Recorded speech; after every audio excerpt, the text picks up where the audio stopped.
Welcome to another episode of Get Wisdom. I'm Brian Kelly, along with Get Wisdom founder and director, Carl Mollison. This week, we're going to look at how Creator explains the true origins of faulty coping behavior. We're going to be looking at the quirky behavior that a lot of people have exhibit. I probably have a few quirks myself, Carl. I wouldn't know.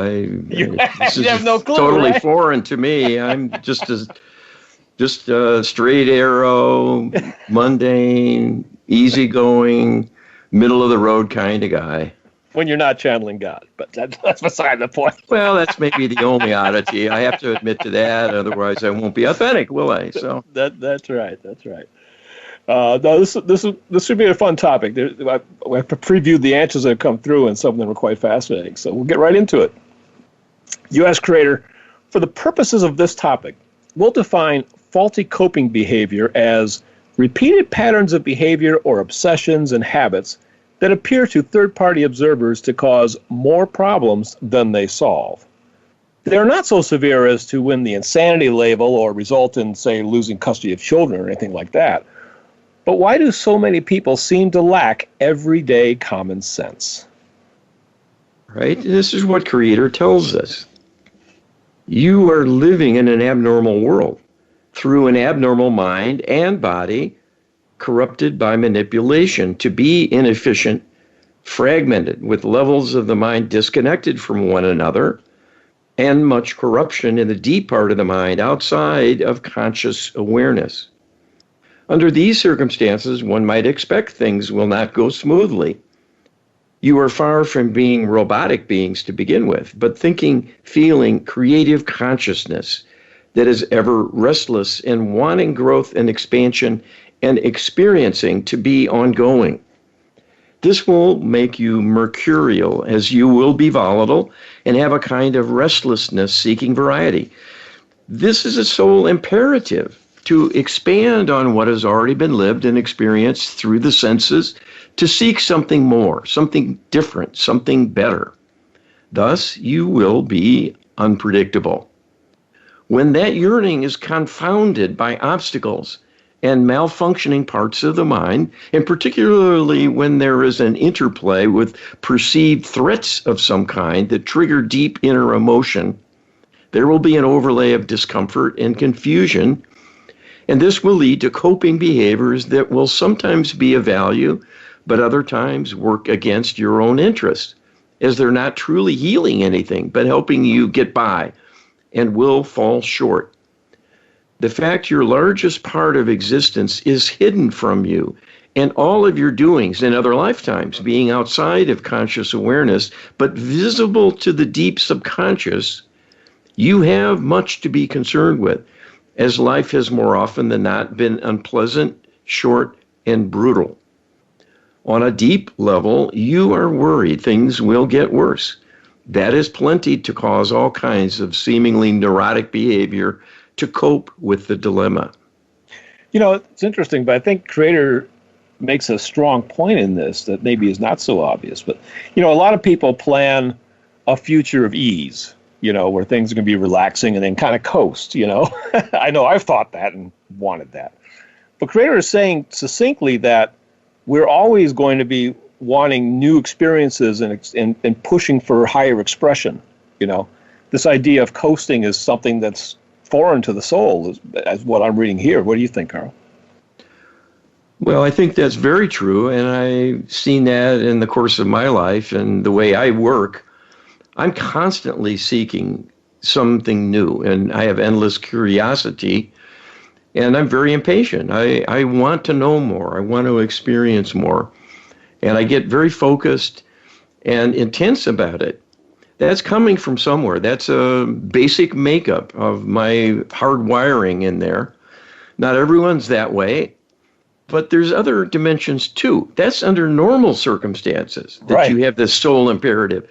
What about if you have an inner war going on you don't even know about consciously? That's the big problem people have, and why they have chronic anxiety. People are clueless. Sometimes people have panic attacks, and it comes out of the blue. Yeah. I have clients who wake up in a panic attack. Where did that come from? Well, it's a war going on deep in the subconscious from interlopers tormenting and slinging propaganda at you 24/7. Yes. Yep. So we're going to hear some examples of what the deep subconscious thinks about all day. Yeah, and how it's trying to help us, but then that help gets a little off kilter at times. So it's interesting. You ask creator, how does past life trauma account for quirky behavior? For instance, there is a person with an obsessive need to keep cupboards and refrigerators so full of food that one cannot open the door without stuff falling out. And if any space does open up, this person begins to feel uncomfortable and anxious, with the only solution being to go to the store and fill those spaces. This seems to be emotionally, not rationally motivated behavior. Can creator explain why she does this? Right? And this is creator's words. This is a perfect illustration of the dilemma in being cut off from what is perceived on a deep level of the mind, without the conscious self available to think through the implications, and in particular, to apply logic and reason, that the deep mind is reviewing an old story that has already been lived and is no longer current or pertaining to the current lifetime. That is a piece that is missing because the deep inner part of the mind is more emotional and not adept at problem solving. It sees everything as having just happened, when it might have been something being inspected from previous lifetimes long before, at least in the linear time illusion you are living, and in any event separate from the current experiencing. The only thing that can carry over is the trauma and its consequences to lowering the vibration of the being and stirring up inner discord and unhealthy, stressful fear and anxiety, anger, sadness, and so on. This individual has experienced prior lifetimes of famine and desperately wants to avoid being without food on hand, having watched her family die one by one from hunger, and was, in effect, tortured by the experience from being powerless to do anything at all to forestall the inevitable.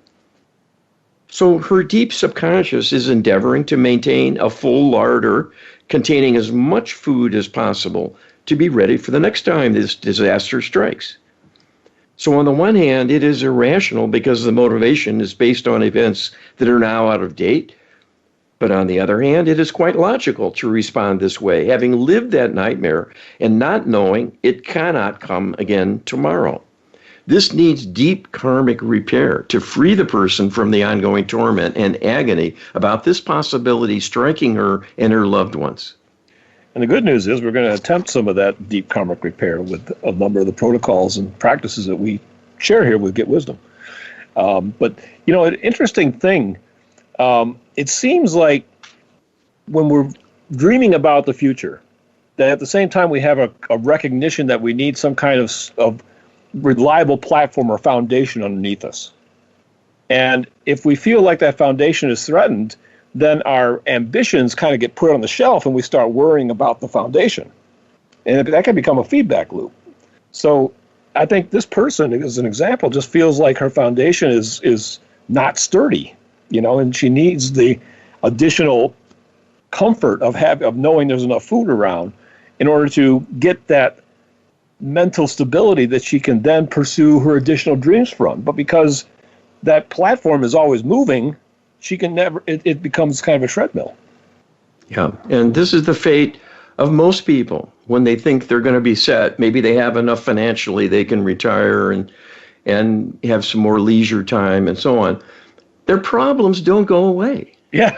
Right. And they're still anxious and afraid and tormented, and they don't know why.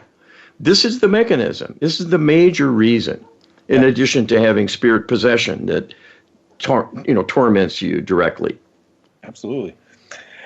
U.S. creator, there was a young man in his youth who suffered more than his fair share of tragedy.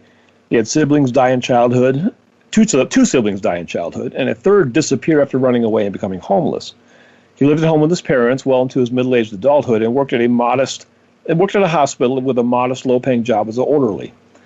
Yet he saved enough money to buy a new high-end muscle car that was a favorite with collectors. The enigmatic thing was that he would spend up to 2 hours every day washing and detailing the vehicle. Can creators share what purpose this behavior served for this individual, as the car certainly did not need or require daily washing? All right, and creator tells us this was at once a self-protective as well as a self-rewarding exercise.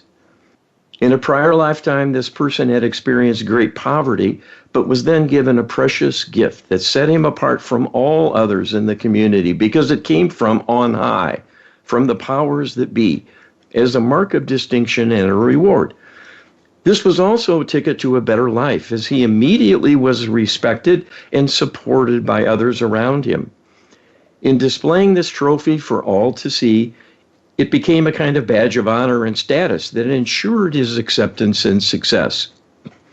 The deep subconscious mind in the current life, seeing that history, is attempting to recreate those dynamics and good feelings by purchasing a kind of iconic trophy he believes connotes status, and his deep subconscious wants everyone to see it, by motivating him to not only treasure his possession, but to put it on display, treat it lovingly, and lavish attention to keep it shiny and be noticed by everyone. So here, too, is a past life circumstance that lives on. It has a certain emotional appeal and inner satisfaction in carrying out this kind of daily ritual, but it is truly meaningless in terms of having no practical value. So is a time-wasting tribute to the past that is over and done with. And that energy would be better spent doing something more productive. Many human follies have their origin in repeating past glories or working to prevent past nightmares from recurring.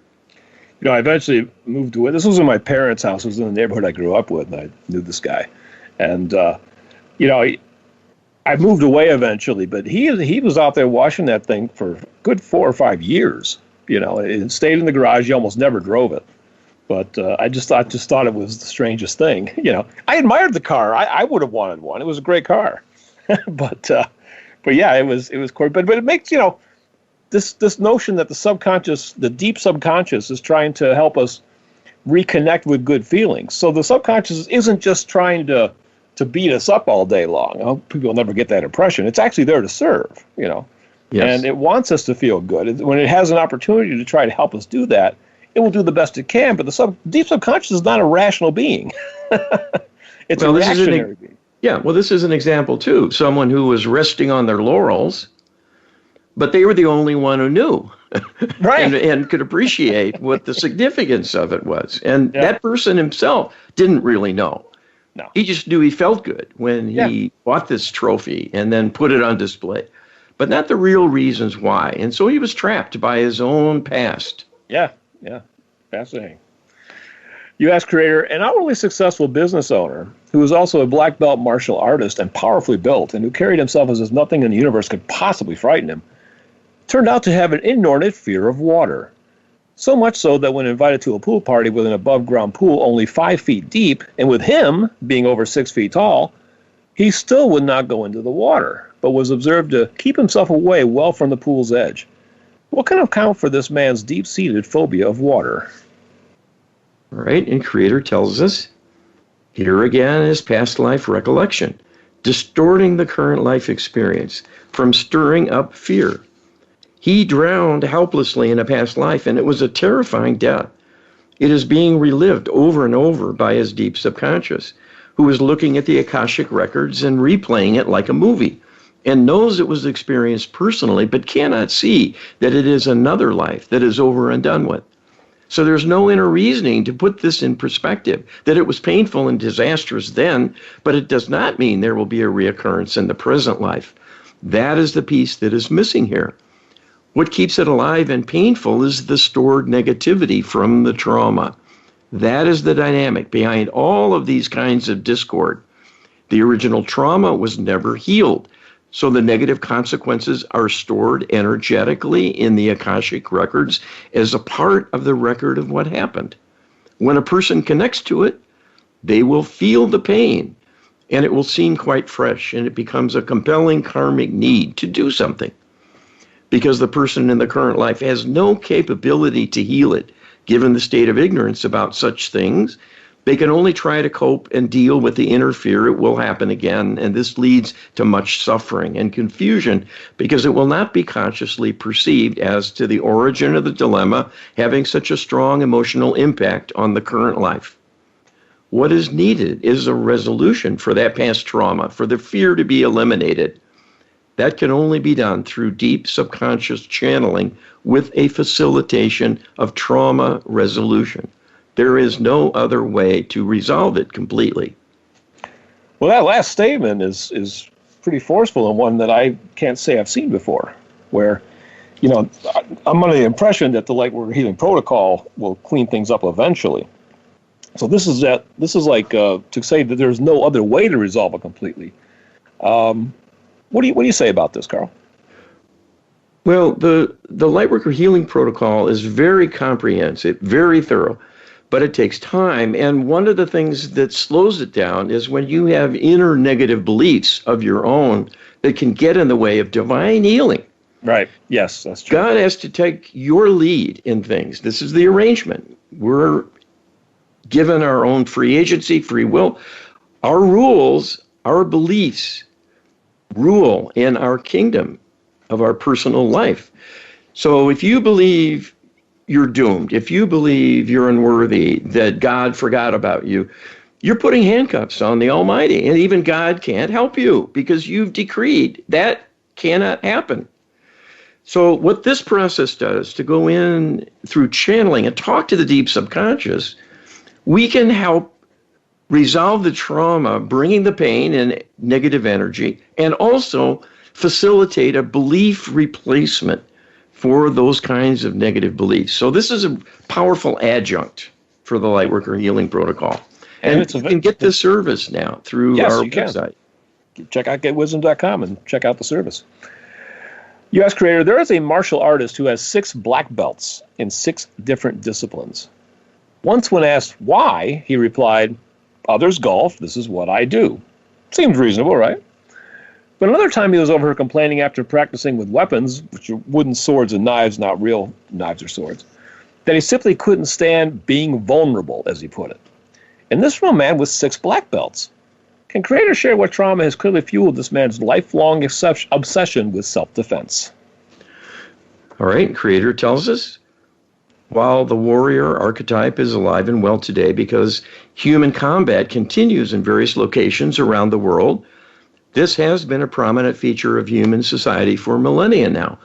Most males have had their innings in combat or as civilians being victimized from being in harm's way at a time of war when invading armies or bands of marauders and the subsequent lawlessness that followed came through to rape and pillage and were no match for the superior forces and their armaments.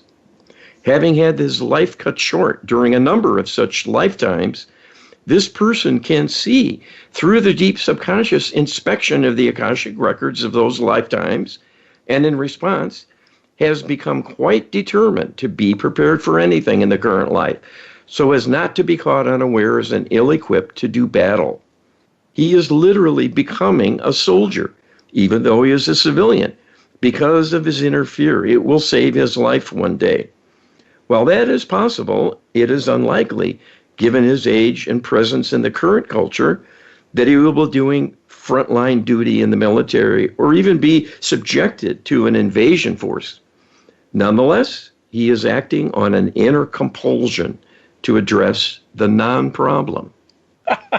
I love that last paragraph, last phrase there, He is acting on an inner compulsion to address the non-problem. Creator has such a way with words, and sometimes even a little humor, I think, is sprinkled in there.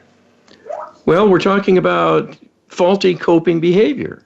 Yes, we are. And these are examples. And it's very, very common. It's probably the rule more than the exception in some way or another. Maybe not this intense or life-altering in some cases. This guy's kind of an extreme example, but he made the most of it. I mean, he got plenty of attention. He went around, he does seminars, travels the country, enjoys it. It's a hobby, so he's getting something out of it. It's not a waste of his time or energy per se. But it's just so odd. Why would somebody with such passion pursue 6 black belts? So it's an interesting answer. I know from my own experience, I've studied Aikido. That's how I came to know this guy. And I have to confess, to some extent, I pursued Aikido probably for that same concern, because I felt vulnerable and wanted some skills to make me feel safer. Well, some of this is normal. I mean, it's a part of being a fragile, vulnerable physical human. Yeah. Be sure to check us out at Get Wisdom. Just as Carl said in the last channeling, that we have the service, the deep subconscious channeling is available. So go to getwisdom.com. We have a healing tab on the main nav bar, and you can check out the service there. And we'll be right back with more Get Wisdom right after this. Welcome back to the second segment of this week's Get Wisdom. We are looking at creators' revelations around people's faulty coping behaviors, or quirky behavior is another way of looking at it. I know I have mine, and everybody I know has some, with maybe the exception of Carl, but we'll leave that aside for the moment. Careful. Yes. I might have to do an autopsy on you one of these shows here. Let's get on with it then. U.S. creator, saving money is wise, more often than not. But when it becomes an obsession, it can result in a number of issues. Hoarding is one of them. Some people will buy an endless string of used goods if they are cheap, but whether the item purchased is even needed or useful seems to be a secondary concern. To the extent that such a person is convinced that saving money is good, arguments advocating moderation seem to fall on deaf ears. Can Creator comment on this? All right, and Creator says the following. The behavior of an extreme kind that warrants the label of a person becoming a hoarder is a good example of irrational conduct.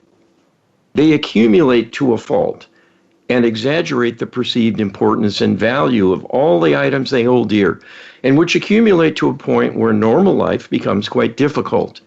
And there might even be a danger in living with them if garbage is not thrown out and perishable items are intermixed with household belongings. This invites rodent infestation and truly prevents any kind of efficient living when it is impossible to track the location of what might be present and retrieve it for potential use.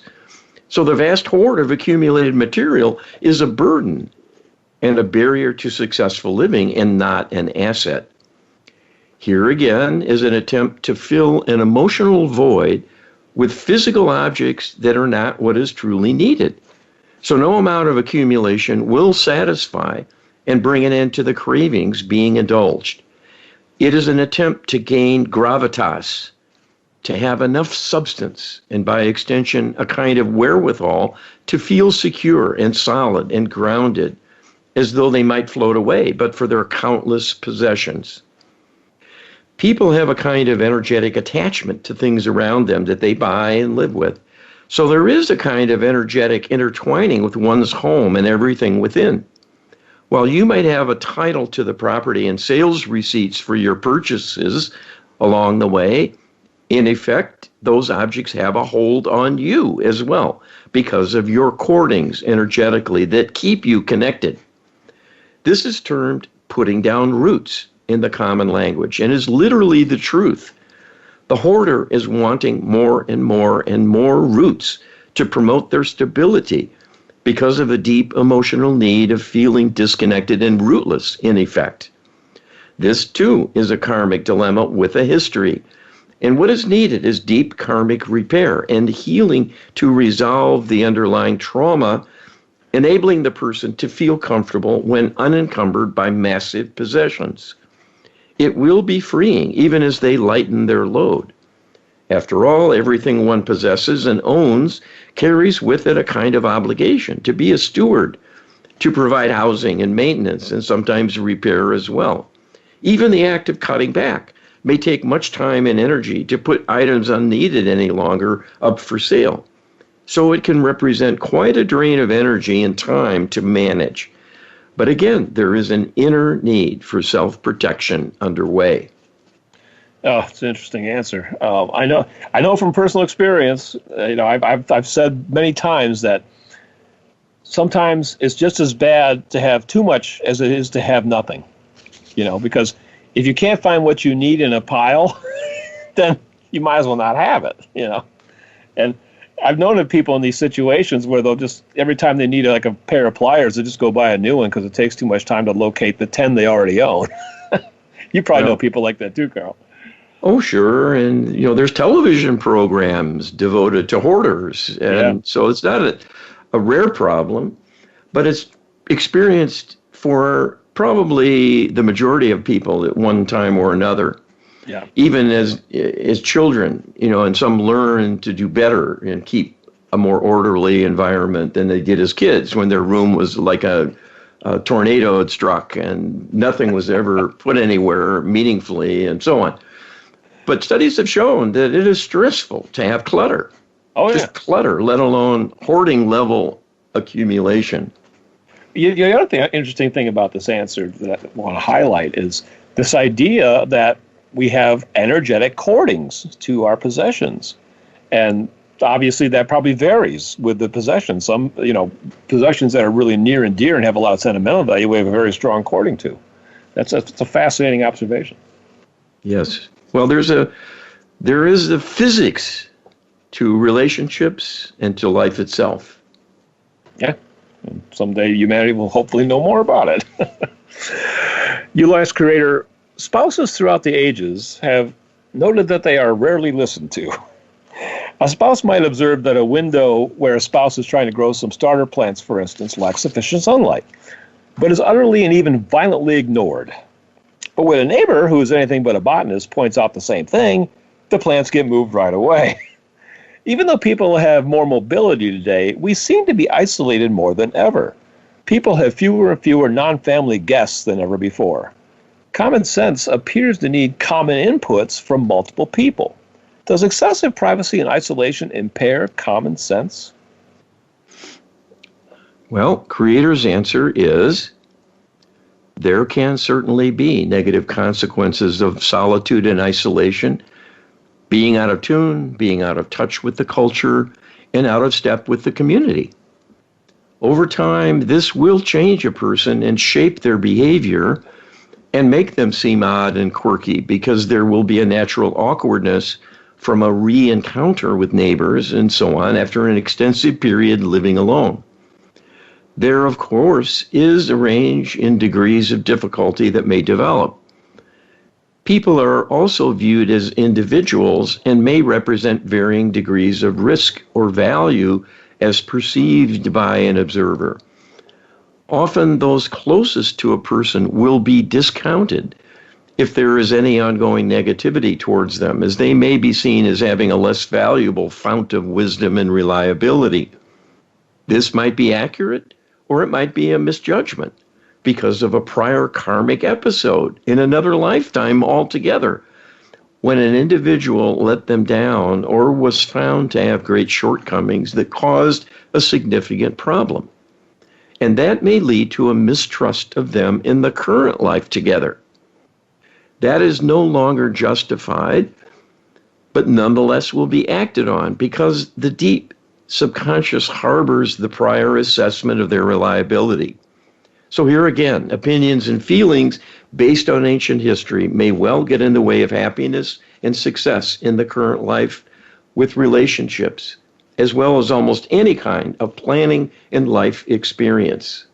This is the first time that I think Creator has directly said that opinions, using the actual word opinions, can carry over from life to life. I hadn't heard it put quite that way. It's, of course, true, and if you think about it, it makes sense. But it's interesting to actually hear it put that way.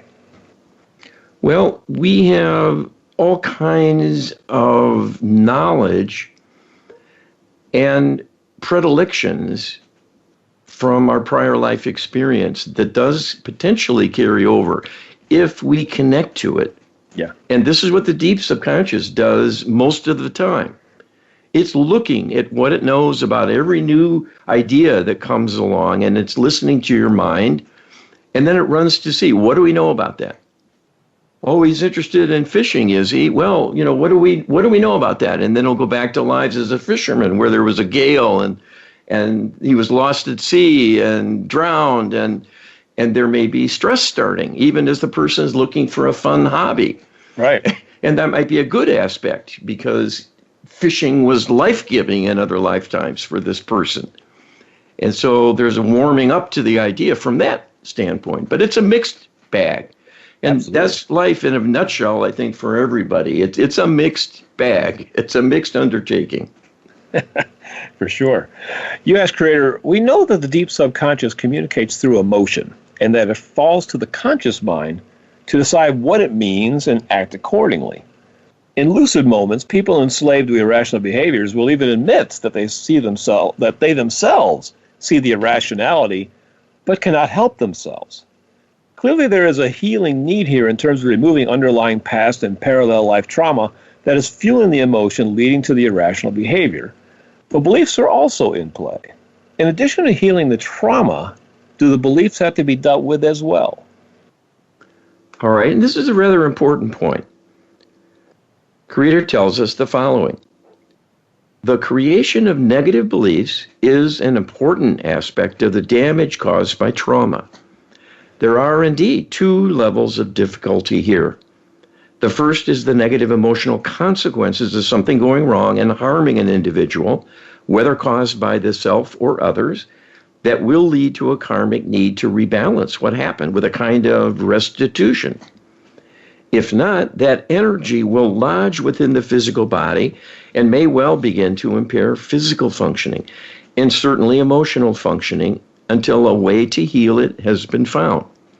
When the deep subconscious sees things in other lifetimes and starts to fret about them, that will reopen the old wound and reconnect the living person with the dark energies of a past trauma, even in other lifetimes.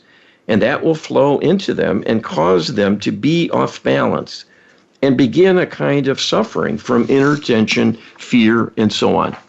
It is the presence of this negative energy and how it is experienced that can lead to the creation of negative beliefs that may well be unwarranted, but hard to avoid when one is being assaulted by a high level of negativity.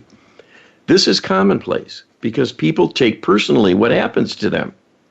If they are mistreated by others, they may well develop a dislike or hatred towards their perpetrator, and this forms a dark negative belief about them and their worthiness.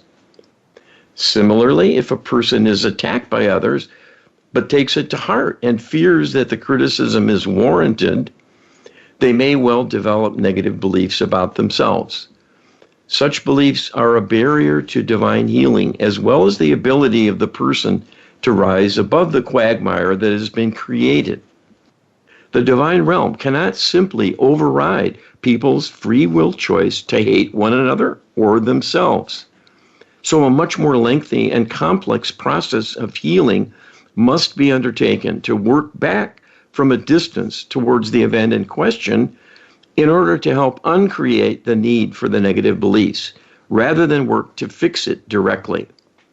It is this combination of negative energy and negative beliefs in the bargain from such experiences that represent a major backlog of needed karmic repair people have as a burden that affects all of society and your future proceeding more smoothly and moving upward versus degrading further and even commencing a downward spiral. Negative beliefs, like the stored negativity, can be changed through divine intervention. But this requires permission of the person's own mind or the higher self, but most times will be off limits unless the person's mind can be asked directly and make an agreement to have a change made by the divine realm. And of course, this rarely happens unless someone is working with a healing practitioner with the requisite skills and intuitive connection to the Almighty to enable this direct transformation. So there's a lot of important information and revelations here, I think. A question I guess I have is, is it fair to say that a third party has the ability to request the removal of trauma for another individual through the Lightwork Healing Protocol or prayer, for instance? But it clearly says here that the removal of the belief, though, requires permission from the individual or their higher self. So that's not something that we really have the license to go in and change for somebody. We can remove their trauma or request that it be removed, and the divine will oblige that request, but they're not going to, something else is needed in order to fix the belief, though. That's what I'm getting out of here. Well, on its face, you're right. However, we have a workaround in the Lightworker Healing Protocol. Because humans can request the divine to do things and then be in the lead, we ask in the protocol for the spirit team, for that person, our client, including the Almighty, to come in and actively work with the deep subconscious to ask about its dilemma and invite it to create a novel solution and help to coach it. That's possible because we are driving it as a practitioner to give the divine realm permission to do that on our behalf. So that is an exception to the rule. It's a workaround. And this is why you go to church. This is why you seek help and assistance from others of faith, because they can be your spokesperson. They can be your advocate. They have standing because they're human. Hey, correct me if I'm wrong, but that's actually a somewhat recent innovation in Revelation for you even. Yes. Yeah. I had to think of it, you see. I mean, this is a do-it-yourself world. I did this protocol for several years without realizing I could create a workaround for that roadblock.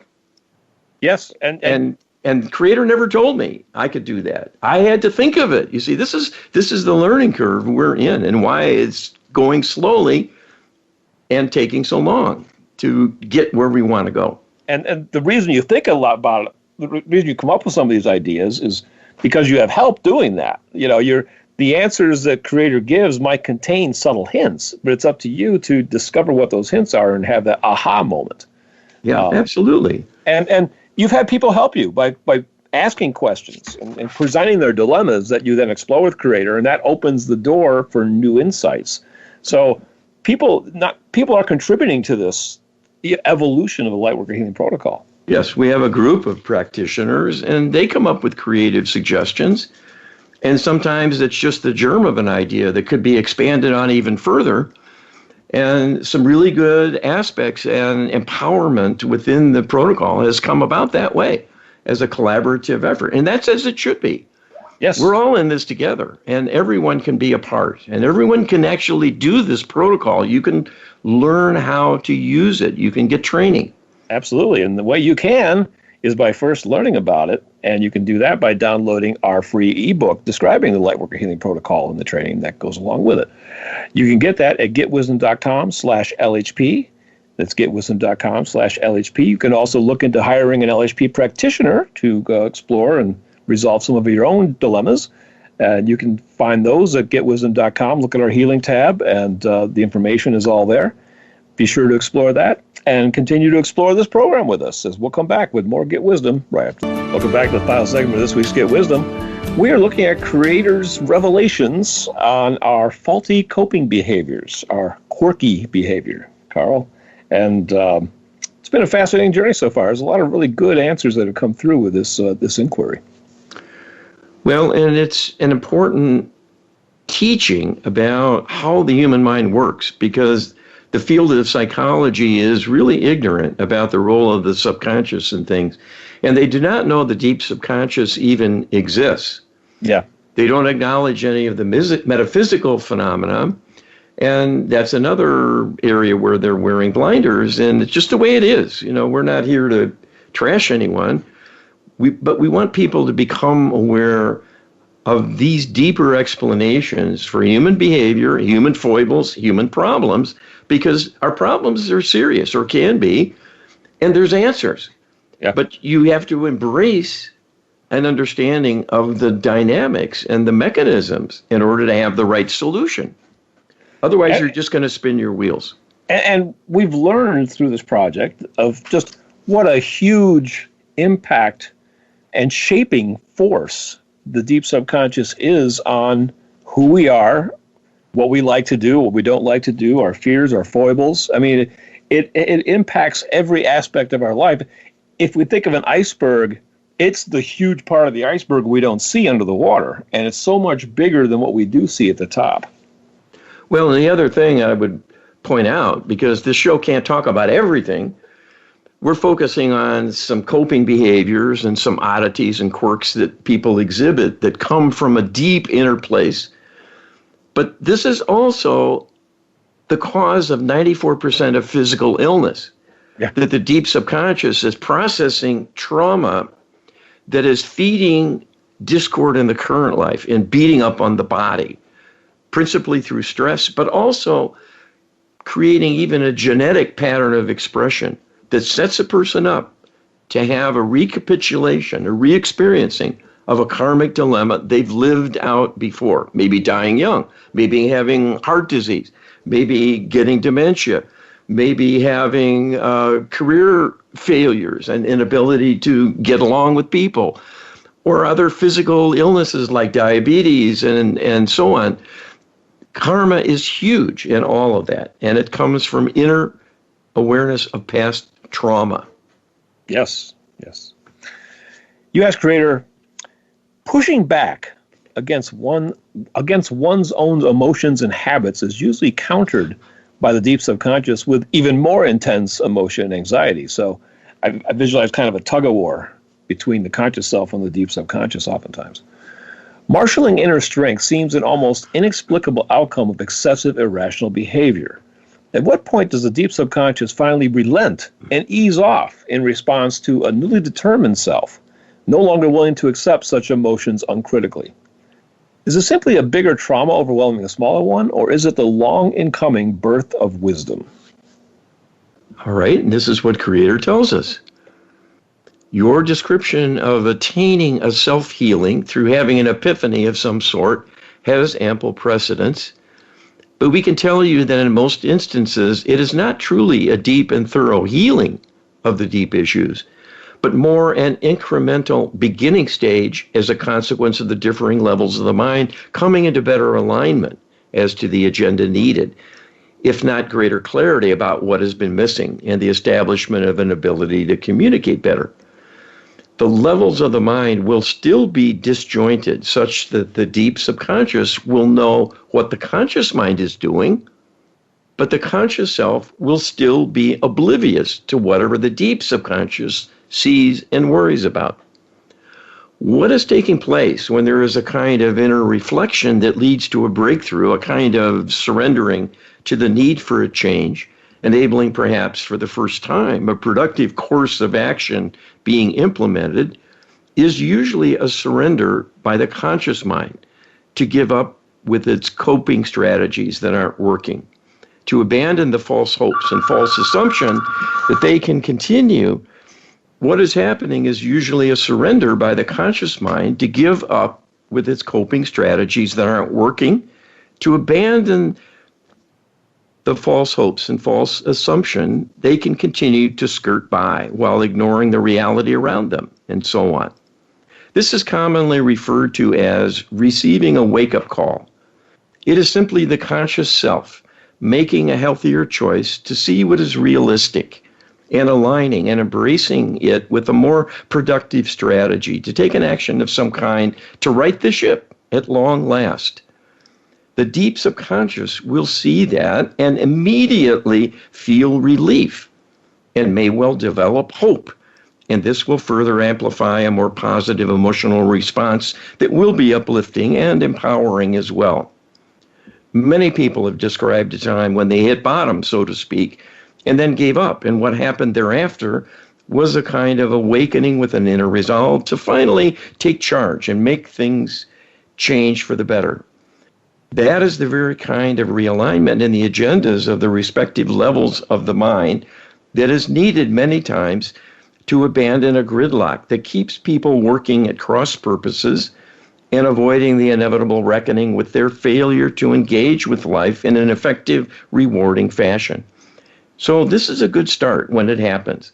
It can also be amplified and built on further in an active way by the divine realm, if someone is in spiritual alignment and having such an experience.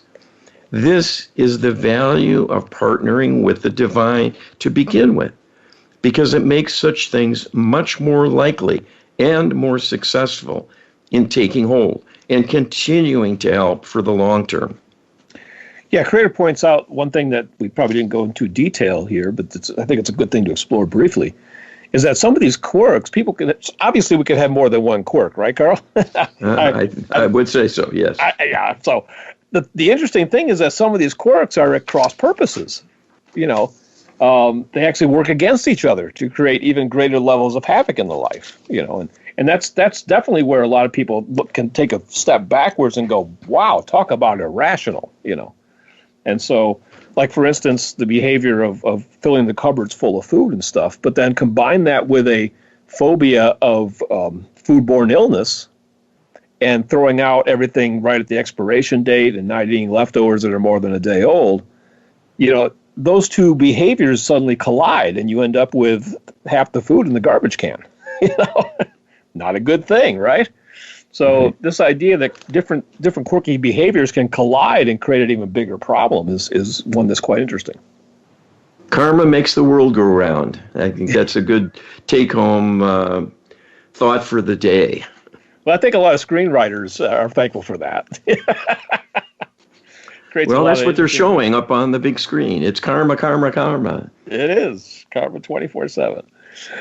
U.S. Creator, hitting rock bottom is the hard way to overcome everyday irrationality. And I can attest to that. Can Creator share how prayer work and the Lightworker Healing Protocol provide an easier way to resolve our not-so-benign idiosyncrasies? Right, and this is Creator's answer. There are much easier and better ways to turn one's life around than waiting until you're truly exhausted, depressed, and depleted to the extent you are suffering tremendously, and the obstacles in the way of improvement seem far too great to overcome. It is far better to start whenever there is an inner impulse to have a better life and act then and there to reach up to the Almighty and ask for help to increase your belief, increase your inner inspiration and guidance, increase the support you will need, as well as to request healing for what has been holding you back and protection from outside manipulation that will work against you if not reined in by the divine realm. In a sense, it is one-stop shopping for all that is needed to be successful in life. You are already well equipped from the makeup of your soul alone to do anything you need to as a human being. If things are not working in your life, it is the local conditions, the temporary circumstances, the particular environment you inhabit and its history, and the sum total of life experience that's befallen you, perhaps from growing up in a dysfunctional family or having other obstacles. And that often is entirely personal and internal, and having so much baggage from other lifetimes that it becomes overwhelming and incapacitates a person. Working on the problem immediately and often is always the ticket to a speedier recovery and regaining control over things and eventually moving in a positive direction that will save the day for you. Through a combination of prayer and using the Lightworker Healing Protocol to enable deep karmic healing, you have the ingredients and the tools needed to overcome most any problem, if it is doable at all.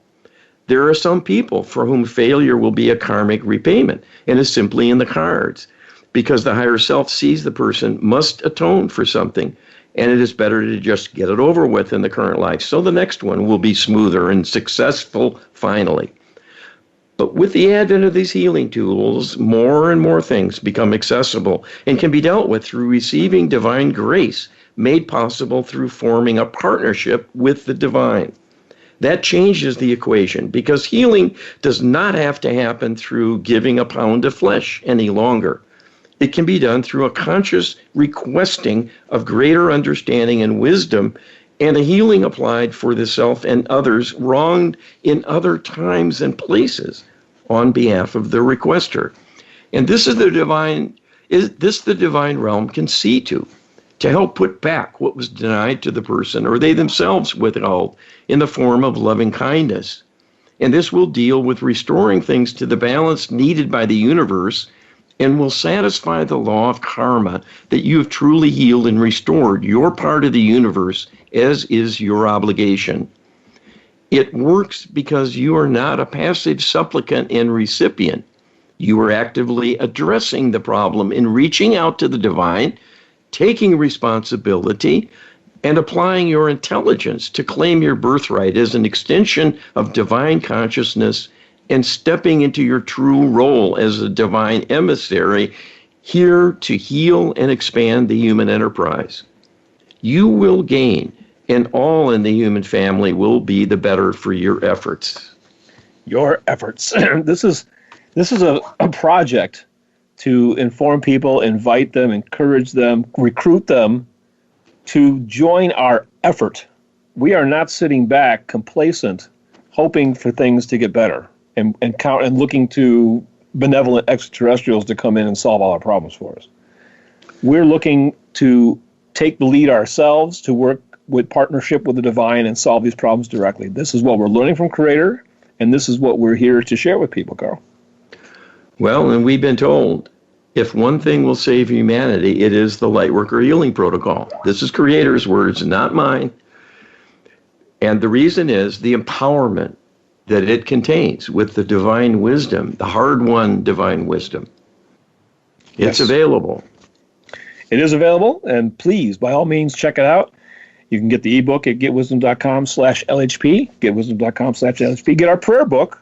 Prayer, I like to think of prayer as little nuggets of the Lightworker Healing Protocol, because essentially the protocol itself is a long prayer, but we have powerful prayers that can be said in a short period of time, and you can get those at getwisdom.com/prayer, getwisdom.com/prayer. And check out getwisdom.com, become a participant member, eternally free. Good 90% of our content, hundreds of hours of content is available for you to go through. We have our Get Wisdom database. More to cover than we have in the few seconds left here, Carl, but check out getwisdom.com by all means. We are out of time. Thanks, everybody. Appreciate it. Be well.